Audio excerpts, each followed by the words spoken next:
The chandeliers in the grand ballroom glittered, reflecting off the polished marble floors. A symphony of hushed conversations and clinking glasses filled the air. I stood near a velvet rope, a quiet observer, as my niece, Reina, glided through the crowd, a vision in emerald green. Her laughter, usually so bright, carried a sharp edge tonight. She stopped abruptly in front of me, her smile tight. "Aunt Odessa," she purred, her eyes raking over the simple pearl necklace I wore. "Are those real? They look a little dull, don't you think?" My heart seized. The whispers started immediately, a ripple of judgment spreading through the elegant room. My face burned, but I kept my gaze steady. What they didn't know was what was inside this envelope. My sister Clara had been my anchor, my confidant, my other half. When she lay in that sterile hospital bed, her breath shallow and uneven, she clutched my hand. "Odessa," she whispered, her voice barely a thread, "promise me you'll look after Reina. She's so young, so bright. Don't let her struggle." The words were a sacred vow, etched into my soul. I nodded, tears blurring her fading face, and that promise became the driving force of my life. I was only 25 then, just starting my own small business, but I knew what I had to do. I worked tirelessly, pouring every ounce of energy into building my interior design firm. The hours were long, the sacrifices many, but Clara's face, her plea, fueled me. Success came, slowly at first, then in a steady stream. I lived modestly, always mindful of the larger purpose. Every dollar earned felt like a brick laid in Reina's future, a silent testament to my sister's memory. I knew what it meant to struggle, and I was determined Reina never would. The financial strain was subtle at first, a constant hum beneath the surface of my busy life. There were times I wanted a new car, a lavish vacation, or simply a moment to breathe without calculating, but Reina's school fees, her dance lessons, her summer camps, always took precedence. Her parents, my brother-in-law Boone and his new wife Fern, were kind but perpetually disorganized. They meant well, but their own finances were a constant whirlwind of bad investments and missed opportunities. I never spoke of my contributions. It wasn't about recognition, it was about the promise. I wanted Reina to have a stable, beautiful life, free from the anxieties that had plagued Clara. I saw her growing up, vibrant and carefree, and believed I was doing the right thing. My quiet support was a shield, protecting her from the harsh realities her parents often faced. It was a heavy secret, but one I carried willingly, for Clara. The small, unassuming pearl necklace I wore that night at the gala was Clara's. It wasn't expensive, but it was hers, a tangible link to the sister I'd lost too soon. She'd worn it on her wedding day, and it held more value to me than any diamond. It was a symbol of the love that had bound us, and the promise that tethered me to Reina. I wore it for Clara, for the memory of her, and for the silent burden I carried. I had always planned for Reina's future. Years ago, I'd established a trust fund in her name, a substantial sum that would become fully accessible on her 30th birthday. It was meant to be her true inheritance, a foundation for whatever life she chose. But there was a condition, a clause I'd kept secret, a safeguard against the very entitlement I now feared. It was a small detail, but it held immense power. Reina grew up in a comfortable bubble, shielded from the financial anxieties that often gripped her parents. Boone and Fern were always quick to explain away their struggles, blaming the economy or bad luck. They painted a picture of a world where money simply appeared, often hinting at a generous anonymous benefactor. That benefactor, of course, was me, but they never let on. Reina absorbed their casual attitude toward wealth. She developed a taste for the finer things early on. Designer clothes, exclusive clubs, exotic vacations, these became her normal. She never questioned where the money came from, only that it was always there. Her demands grew subtly at first, then more overtly. A new car for her 18th birthday, an apartment in the city for college, a constant stream of cash for her lifestyle. I provided, always, my quiet exhaustion growing with each request. Boone and Fern, meanwhile, continued their cycle of financial missteps. They'd call me, panicked about overdue bills or failed ventures. I'd always find a way to help, often funneling money through an intermediary so they wouldn't know it was me. They'd express relief, attributing their sudden good fortune to a miracle or a turn of luck. Their gratitude was fleeting, quickly replaced by another crisis. My life became a delicate balance of managing my successful business and discreetly propping up Raina's family. I saw the cracks forming in her character, a growing sense of entitlement, a lack of appreciation for hard work. I tried to instill values of responsibility, but my words seemed to bounce off her polished exterior. She saw me as the boring aunt who worked too much, not the silent guardian angel. The resentment simmered beneath the surface, a bitter taste in my mouth. I loved Raina, truly, but her casual disregard for money, her assumption that life owed her everything, grated on me. I saw Clara's bright spirit, but also a spoiled child who had no idea of the sacrifices made for her. It was a difficult truth to swallow, knowing my efforts might be creating the very person I feared she was becoming.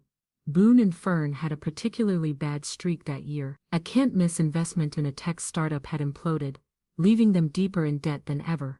They called me, frantic, talking about losing their house. I stepped in, as always, covering their losses, but this time they spun an elaborate tale to Raina. They told her they had made a big investment that would solve all their problems, a secret windfall that would secure their future. It was a lie designed to keep up appearances, and it further cemented Raina's skewed perception of wealth. The call came on a Tuesday morning, Boone's voice tight with panic. Their house, the one Clara and I had grown up visiting, was facing foreclosure. A bad loan, a series of missed payments, and now the bank was moving in. My stomach dropped. I had already poured so much into their endless financial holes, but this was different. This was their home, the place Raina still considered her childhood sanctuary. I couldn't let them lose it. My own small home, a cozy bungalow with a sprawling garden, was my sanctuary. It was the first property I'd ever owned, a symbol of my independence and hard work. Selling it felt like tearing a piece of myself away, but the market was good, and it was the only way to generate the lump sum needed to save their house without raising suspicion. I made the decision quickly, a cold knot of dread in my gut. I listed the house quietly, explaining to my few close friends that I was downsizing for a simpler life.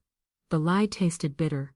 The truth was, I was sacrificing my security, my comfort, for a family that seemed incapable of helping themselves. The sale went through quickly, the money wired directly to Boone's bank account, disguised as a loan from a distant, anonymous relative. He never questioned it. The relief in Boone's voice when he called to say the foreclosure was averted was palpable. He spoke of a miracle, a stroke of luck, completely unaware of the personal cost to me.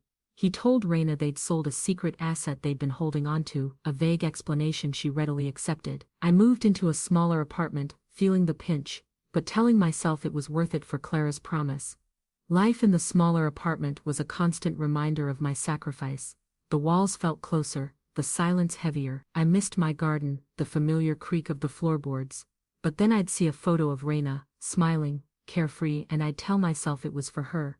This quiet desperation was my constant companion, a heavy cloak I wore every day. It was a secret burden, one I couldn't share with anyone. Raina's birthday rolled around a few weeks later. She called, her voice bubbling with excitement, describing the latest designer handbag she absolutely needed. It was a limited edition, she explained, something all her friends were getting. My heart sank. Here I was, living in a cramped apartment, having just sold my home to save hers, and she was oblivious, demanding another frivolous luxury. The irony was a sharp, painful jab. The idea for the penthouse came to me during a particularly difficult period. Raina was finishing college, and her parents were once again teetering on the edge of financial ruin. They talked about her moving back home, a prospect that filled Raina with dread. I knew she dreamed of a glamorous, independent life in the city. I saw a chance to give her that, to fulfill Clara's promise in a grand, lasting way. I found the penthouse in a desirable downtown building, a sprawling space with breathtaking city views. It was more than just an apartment, it was a statement, a symbol of the life I wanted Raina to have. I bought it discreetly, using a shell corporation and a complex legal arrangement that put the deed in Raina's name, but gave me ultimate control. It was a safeguard, a way to ensure the asset remained hers, but couldn't be squandered. The legal work was meticulous, a labyrinth of trusts and clauses designed to protect the property. Raina would be the owner, yes, but any major financial decisions, like selling or mortgaging, required my consent. It was a safety net, a way to ensure her future was secure, even if she wasn't always responsible. I hoped it would give her the stability she needed, a true foundation for her life. When I presented the keys to Raina, her face lit up with pure, unadulterated joy. She hugged me, tears in her eyes, calling me the best aunt in the world. She believed it was a gift from her parents, a culmination of their secret investment.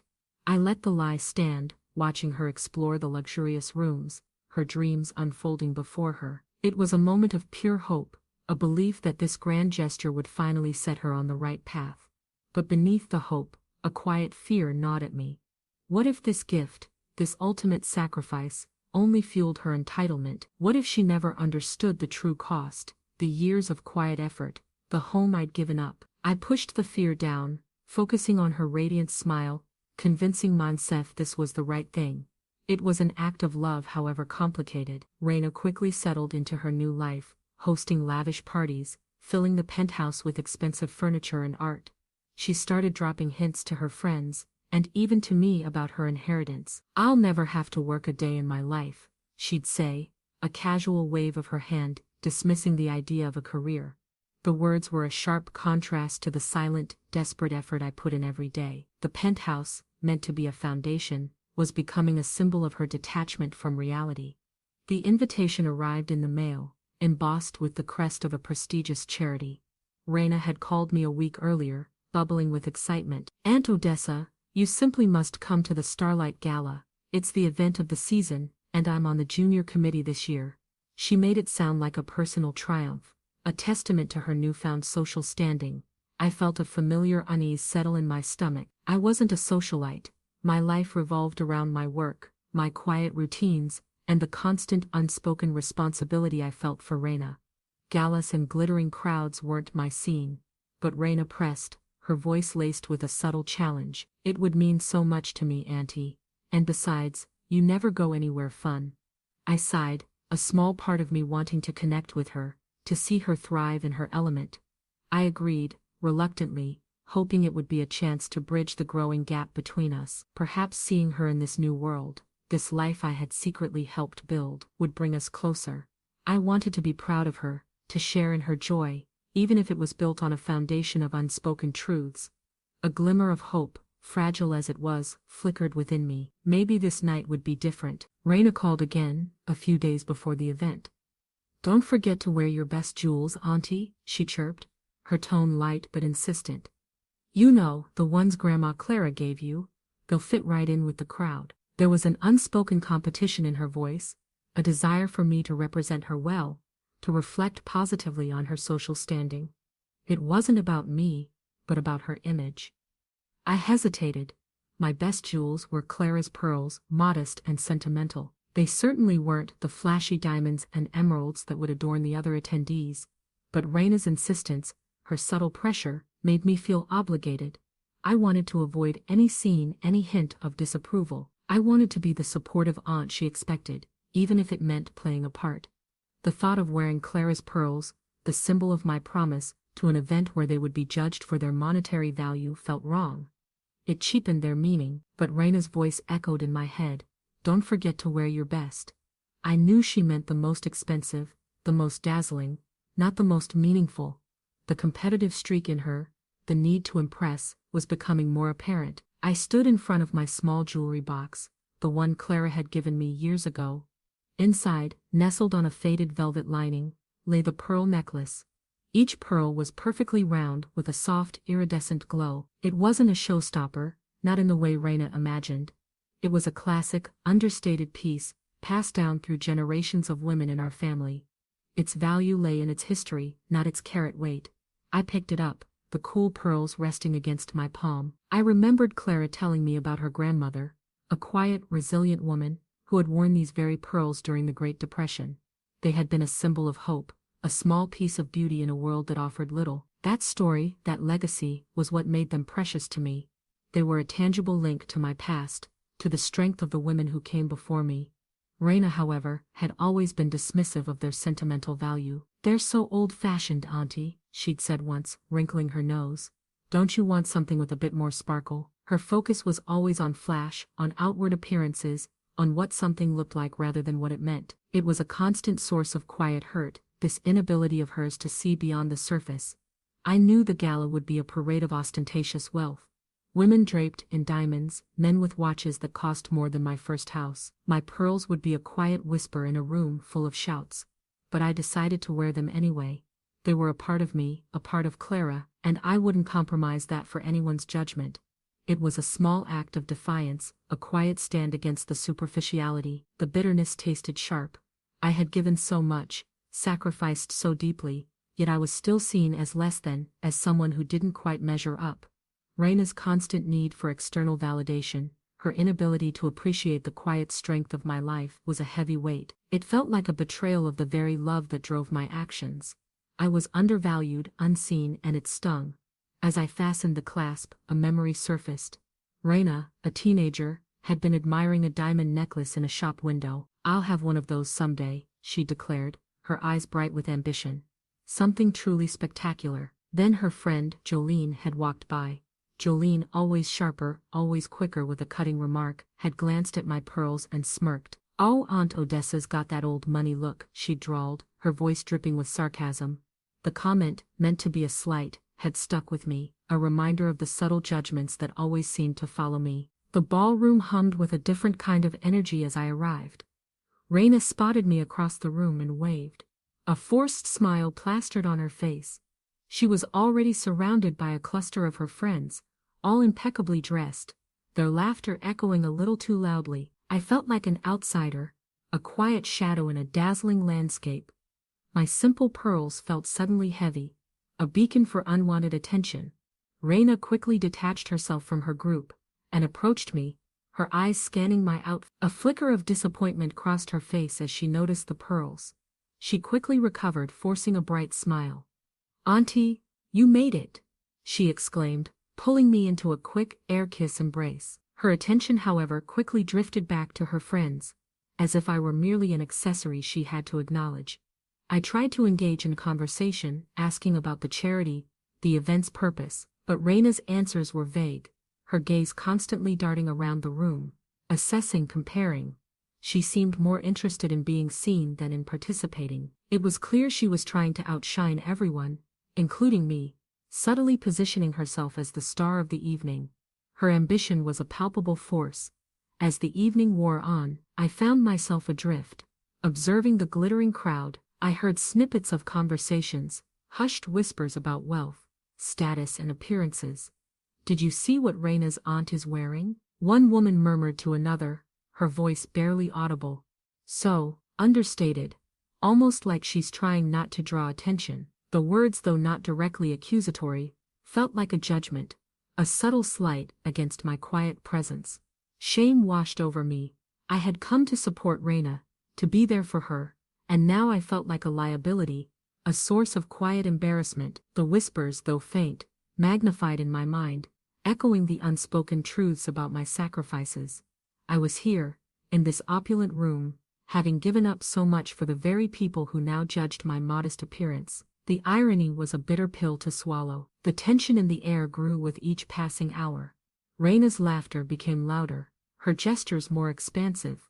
She seemed to be performing, desperate for validation. I watched her, a knot forming in my stomach, sensing an impending storm. The evening, which I had hoped would bring us closer, was instead pushing us further apart, the unspoken resentment simmering just beneath the surface. Raina, her eyes narrowed, suddenly cornered me, her gaze fixed intently on my pearl necklace. Raina's eyes, usually so vibrant, were now cold and calculating, fixed on the pearls around my neck. "Aunt Odessa," she began, her voice low, almost a hiss, "are those really Grandma Clara's pearls?" Her tone implied doubt, a challenge. My heart hammered against my ribs. I knew what was coming.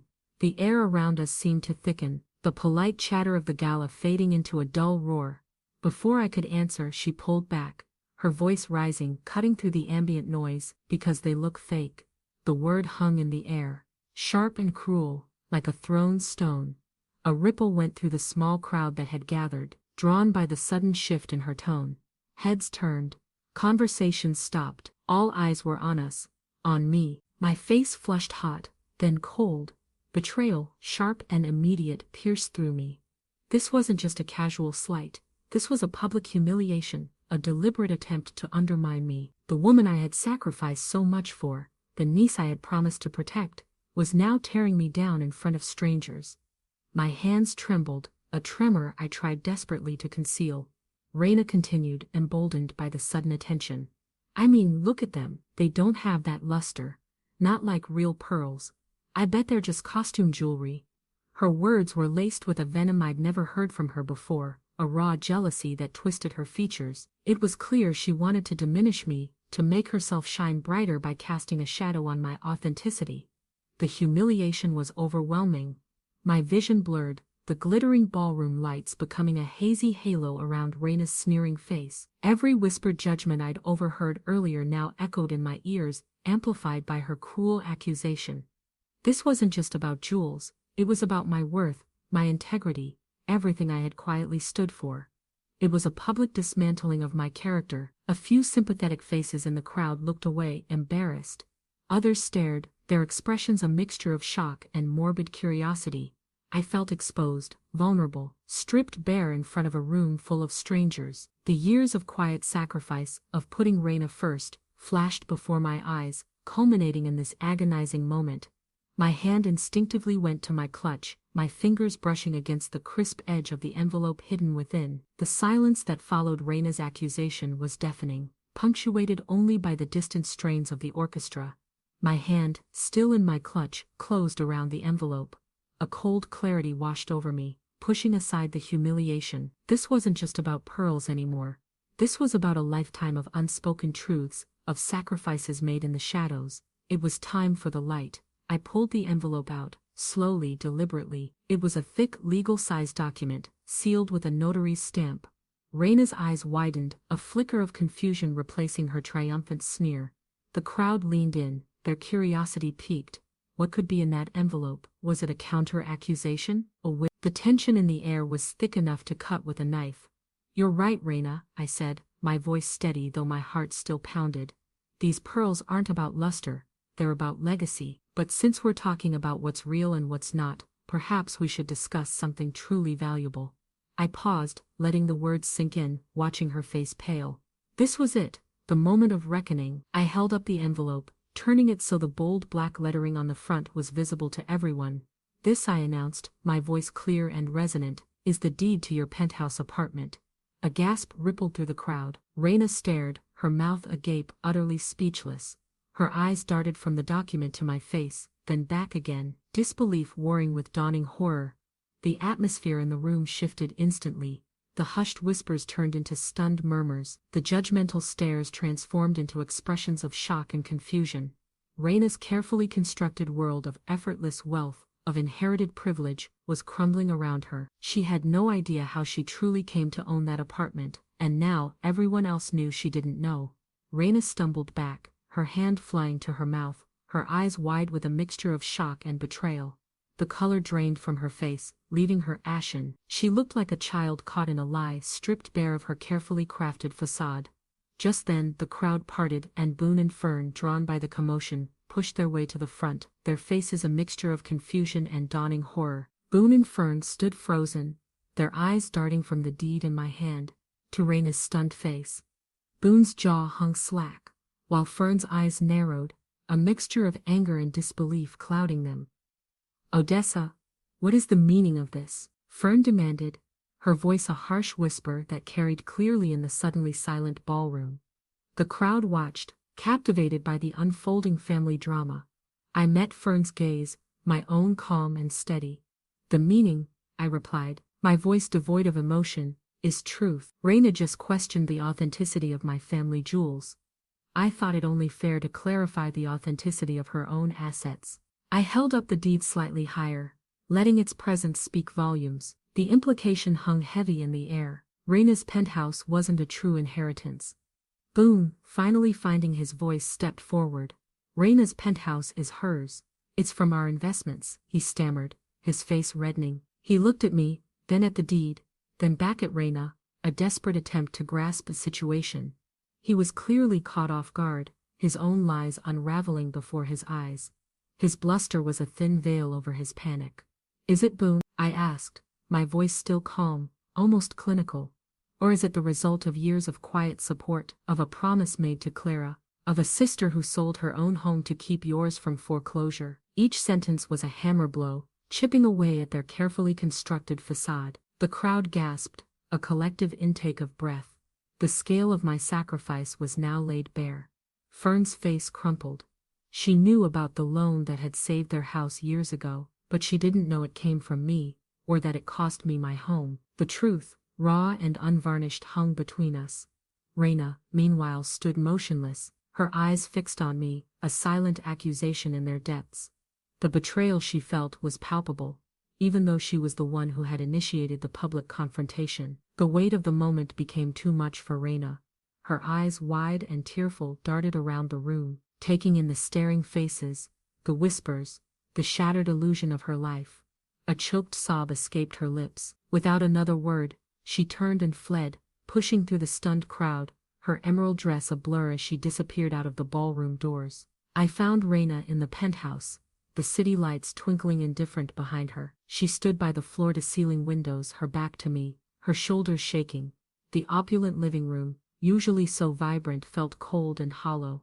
The silence was heavy, broken only by her ragged breaths. I closed the door softly behind me, bracing myself for the storm. "How could you?" she choked out, her voice raw with pain, turning to face me. Her eyes were red-rimmed, her face streaked with tears. "How could you humiliate me like that, in front of everyone?" Her accusation stung, but I stood my ground. The humiliation she felt was a fraction of what I had endured for years, and especially tonight, it was time for her to hear the truth. "Humiliate you, Raina?" I asked, my voice quiet but firm. "Or reveal the truth? You accused me of wearing fake jewels. What did you expect? That I would stand there and let you lie about my life, while you live a lie about yours?" My words were not meant to be cruel, but to cut through the layers of denial she had built around herself. The raw pain in the room was suffocating. She recoiled as if struck. "It's my apartment. My parents gave it to me," she cried, her voice rising. "It was my inheritance." Her words were a desperate clinging to the narrative she had always believed, the comfortable illusion of her privilege. She couldn't comprehend that her reality was built on my quiet, hidden sacrifices. The misunderstanding between us was a chasm. "No, Raina," I said, stepping closer, my voice softening slightly. "Your parents didn't give it to you. I did. Every penny, just like I covered their debts, just like I paid for your education, just like I sold my own home to save theirs." Each revelation was a blow, stripping away her carefully constructed world. The unraveling of years of secrets was painful for both of us. Her face contorted in a mixture of anger and disbelief. She looked around the luxurious room, at the expensive furniture, the city views, as if seeing it for the first time. You bought all this," she whispered, her voice barely audible. Then, with a sudden surge of fury, she grabbed a delicate porcelain vase from a nearby table. "I'll destroy it all," she screamed, raising it above her head, threatening to shatter not just the vase but everything we had built. The delicate vase hovered precariously in Raina's trembling hand, reflecting the city lights like a fragile, dangerous weapon. "Raina, stop," I pleaded, my voice sharp with fear. "Don't. Please." The threat in her eyes was real, a desperate lashing out at the truth she couldn't bear. This wasn't just about the vase, it was about her entire world shattering around her. She lowered the vase slowly, her arm shaking, then dropped it onto the plush rug with a muffled thud. It didn't break, but the gesture spoke volumes. She sank onto the sofa, burying her face in her hands, her sobs echoing in the vast room. I sat beside her, the silence between us heavy with unspoken grief and years of hidden burdens. It was time to explain everything, no matter how painful. "When Clara was dying," I began, my voice raspy, "she made me promise to look after you. She knew your parents struggled, and she wanted you to have a secure future. That promise, it became everything to me." I explained the early financial struggles, the quiet payments, the small sacrifices that had built up over time, always in the background, always unseen. I told her about selling my first home, the bungalow I loved, to save her parents from foreclosure. "They told you it was a secret asset they sold," I said, "but it was my home, Raina. Every penny went to them so you wouldn't lose yours." The guilt weighed heavily on me as I spoke, the regret of having carried such a secret for so long, believing it was for her own good. I bought this penthouse for you, I continued, gesturing around the room. I put it in your name but with a trust. I wanted you to have a foundation, something stable. I didn't want you to worry about money, like Clara did. I thought I was protecting you. The why behind my secrecy, the desire to shield her, to fulfill a dying wish, poured out of me. Raina lifted her head, her face tear-stained, her eyes wide with a new kind of pain. But, I'm in debt, Aunt Odessa, she whispered, her voice barely audible. Deep in debt. I spent so much assuming this was all just free. I thought I had endless money from my inheritance. I thought I'd never have to work. The confession hung in the air, a shocking, heartbreaking reveal that shattered any remaining illusions. The words hung in the air, a cold, hard truth. I'm in debt. My initial shock quickly morphed into a searing anger. All those years, all those sacrifices, the careful planning, and she had squandered it, believing in a fantasy. The penthouse, meant to be her secure future, was now a liability, burdened by her reckless spending. It felt like a cruel joke, a betrayal of everything I had done. How much, Raina? I asked, my voice tight, barely controlled. She mumbled a number, a figure that made my stomach churn. It was substantial, enough to put the penthouse itself at risk if not addressed. The despair was a heavy blanket, threatening to suffocate us both. My carefully constructed safety net for her had been torn to shreds by her own hand. But then, as I looked at her, truly looked at her, I saw not just the spoiled niece, but the vulnerable young woman, lost and overwhelmed. Her eyes, usually so confident, were filled with genuine fear and shame. She wasn't gloating, she was terrified. The anger, sharp as it was, began to soften, replaced by a painful empathy. This was the consequence of the secrets, of the comfortable lies. Why didn't you tell me? I asked, my voice gentler now. She shrugged, a helpless gesture. I was embarrassed. I thought I could fix it. And I just thought there was always more. That you or Mom and Dad would always bail me out. Her honesty, however painful, was a glimmer of something real, a crack in the facade she had maintained for so long. It was a moment of shared pain, a recognition of the mess we were both in. A fragile hope flickered. This was rock bottom for her, a place where the illusions could finally be stripped away. Maybe, just maybe, this crisis could be the catalyst for real change. It wouldn't be easy, but it was a chance to finally build something honest between us, something based on truth rather than hidden sacrifices. The path forward would be difficult, but it was a path nonetheless. We can fix this, Raina, I said, my voice firm but compassionate. But it won't be easy. You have to face this. You have to take responsibility. No more secrets, no more pretending. This penthouse is yours, but it comes with a cost, a real one this time. It was a path forward, but one that demanded everything from her, a true reckoning with her own irresponsibility. The days that followed were a blur of financial statements, phone calls to creditors, and difficult conversations. Raina, surprisingly, didn't resist. The shock of her debt, coupled with the revelation of my sacrifices, seemed to have finally broken through her entitlement. She was quiet, subdued, but present. She sat beside me, her brow furrowed, as we painstakingly went through every bill, every outstanding payment. It was a slow, arduous process. We had to sell some of the expensive art and furniture she had bought for the penthouse, pieces she had once adored. Each sale was a small victory, a step toward solvency, but also a painful reminder of her past recklessness. She winced with each item that left, but she didn't complain. She was finally seeing the real cost of her lifestyle. I helped her find a job, a modest entry-level position that required hard work and long hours. It was a stark contrast to her previous life of leisurely pursuits, but she embraced it. She learned to budget, to say no to frivolous purchases, to appreciate the value of a dollar earned. I watched her, a quiet pride swelling in my chest, seeing the seeds of responsibility finally taking root. Our conversations shifted. They were no longer about what she wanted or what I could provide. They were about her day, her struggles, her small triumphs at work. She started asking for advice, not money. She began to understand the concept of earning, of contributing, of building something for herself. I slowly, carefully, began to release my tight grip, allowing her to navigate her own path. The healing wasn't linear. There were moments of frustration, of backsliding, of despair. But each time, Raina picked herself up, determined to do better. She started attending financial literacy classes, seeking out resources to help her manage her money. She was actively working towards redemption, not just for herself, but for our relationship.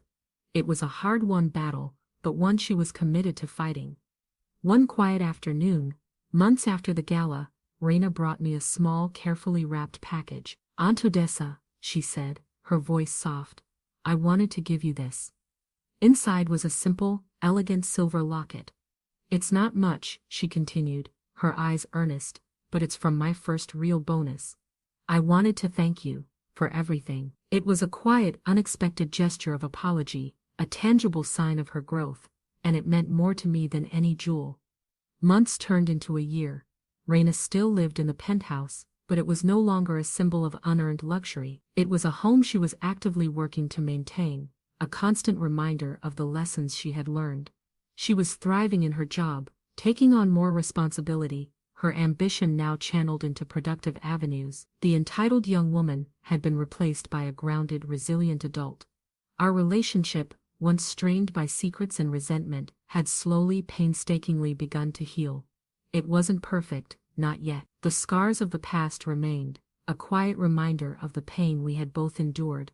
But now, our conversations were open, honest, built on a foundation of mutual respect. She understood the depth of my sacrifice, and I understood the burden of her ignorance. One crisp autumn afternoon, Reina called me. "Aunt Odessa," she said, her voice gentle, "would you come with me to visit Mom today?" It was a simple request, but it held immense meaning. We hadn't visited Clara's grave together since Reina was a child. It was a pilgrimage, a quiet acknowledgement of the woman who had started it all, the promise that had shaped our lives.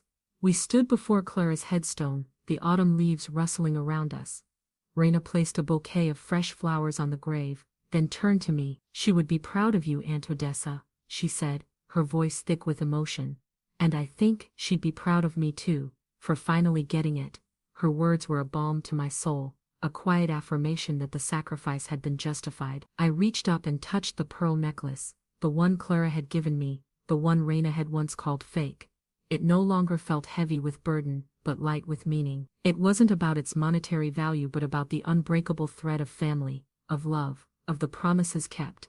It was a symbol of where we had been and where we were going. We stood there for a long time, side by side, two women connected by blood, by loss, and by a newfound understanding.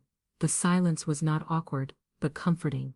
The pain of the past was still there, a faint echo, but it was overshadowed by a quiet hope for the future. We had faced the truth, endured the storm and emerged, not unscathed, but stronger, ready to embrace a new, honest beginning.